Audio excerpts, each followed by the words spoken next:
Hi, I am Jenny Stephens. I am the Director of Strategic Business Development for Perkins&Will, Denver studio. So we are doing a series called My Mile High Why to get excited, to get ALSD attendees excited for next summer.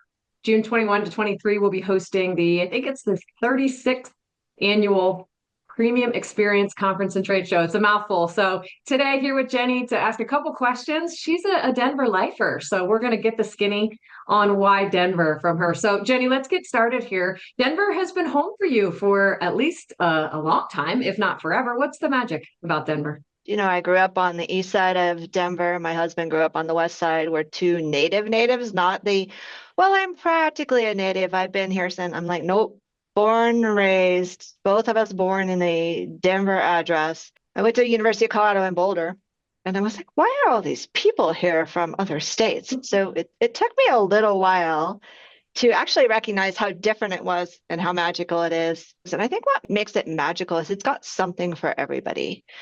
It's got culture, it's got art, it's got sports, it's got weather. If you don't like the temperature right now, wait 10 minutes or drive 20 and you can find something different for yourself. You're also an avid traveler, but you have some spots that are not far from Denver that are among your favorites. So if ALSDers, myself included, are looking for some hot spots, either before or after the conference, what should we put on our bucket list? Well, it depends on how far you want to go. And if you want just a hop, skip, and jump, and I mean that literally from downtown, go to Red Rocks. And we're hoping that we will get to visit Red Rocks at least at some point during the conference. If you want to go a little bit further, there's lots of options. Rocky Mountain National Park, which is to the north of us here, I think it's the second most popular national park in the country. And it's just majestic and beautiful to see. Or head straight up I-70 and see what all the skiers rave about. People think it's far to get to the Colorado mountains, but from downtown Denver, you can be in Breckenridge, Keystone, Vale, in less than 2 hours for all of them, and more And we're like coming to your hour. house. Yeah, oh yeah, You're going to yes. cook for us I and do. have the I do wine and spend a everything. lot of time in Vale. Sometimes this work thing gets in the way, but for sure, Are you a skier? I am a skier. They don't let you stay in the state if you're born here unless you ski. There's a test in fifth grade, and then I'm kidding, but I'm sort of not. Sort of not. And you have Yeah. 300 days of sunshine. So you get to ski, have all the best Yeah. weather, and 300 days of sunshine. It does not suck. They say San Diego has the best weather, but I'm thinking Denver can definitely hold a candle to them at this point. Okay, so Denver and the surrounding areas, you've done work there professionally. So let's talk a little bit about Perkins and Will and the work that you guys have done in the Denver area that you're proud of. Mm.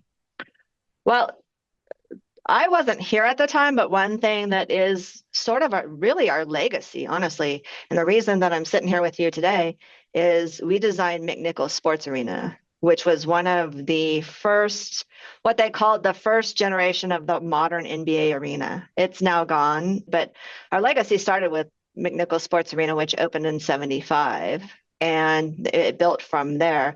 And we've continued to do work in our, we call it we call it owning our backyard, where we have to be present for our communities and for the work that happens in town in order to be impactful elsewhere. We've worked on Red Rocks. We did a really transformational project that I think opened in 2002, which was the visitor center at the top, which is really a place for people to understand the history and all the things that make it such a special place.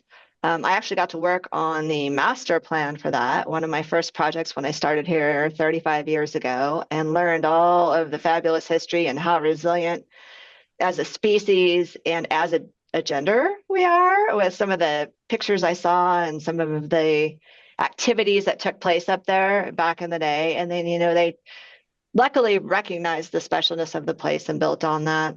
And then we've done work in not just sports, we've worked on every major college campus here in the region, primarily on sports, but also on other projects. But we've also been impactful, like Larimer Square, which is one of the main districts kind of downtown. It's a really special street with a lot of history, a lot of activity, dining and retail and events, very close to the Performing Arts Center. And we've worked there. We've just done some work on reimagining it and keeping the history of it, but also bringing it to a place where it can sustain modern demands of community and life.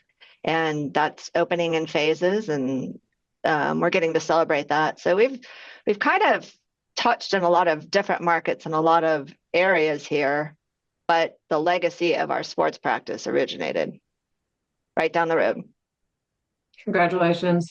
We're going back to Red Rock because you and I, set up by you, had the pleasure of touring Red Rocks. This was a couple weeks ago now.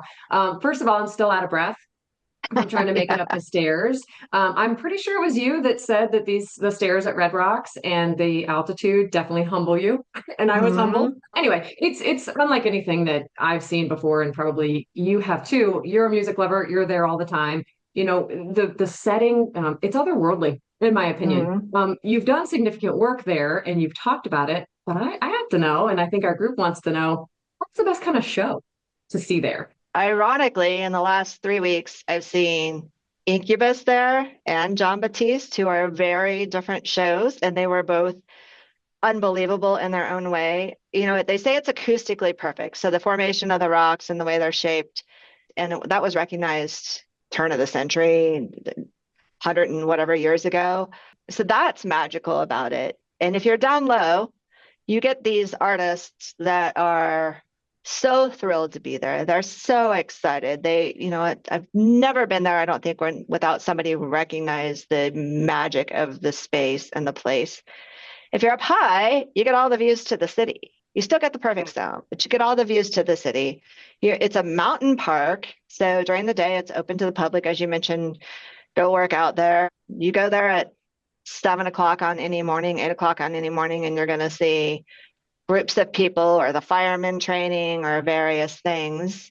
And then it closes down every day. I think they have like 189 consecutive events. They only have like 2 days off.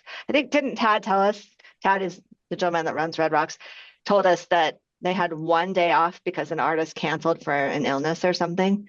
But they close that down at 2 o'clock in the afternoon and prepare for the shows, and you get the best of both worlds. And whatever, just like I said about the city, the diversity, you get any experience you want up there, you can have. You can have the history, you can have the music, you can have the views, you can have the fitness, you can have just being in a Colorado park. And that's all there for the taking. It's literally 20 minutes from downtown. Such a special place. And it's so well preserved. It's a city and county of Denver Park, and they are such good stewards of it, of the resources, looking out for it, not prioritizing anything over the sanctity of what it is, which I found that to be the case. Yeah, when we were out there, you could tell, and they pour love into that venue. And yeah, so you heard it first. The new Rocky Run that was in Philly is now we have to call it something. The Red Rock Run, Red Rock Workout, brought to you by Jenny Stephens and Perkins&Will. We're doing it. We're going to Red Rock. All Okay. Get your sweatbands ready and your altitude training going. But we got to go to Red Rock. Well, this was fun. This is really all the questions I had for you. But anything else that we should know about Denver before we get out there next summer? Well, I intend to do this with you, but anybody wants to reach out and wants a specialized itinerary or want to think outside the box, because we've got a lot of just other great amenities that are one-offs, unique. I'd be happy to strategize, brainstorm how to best spend your 3 to 7 days here, whatever it might be. I'm available.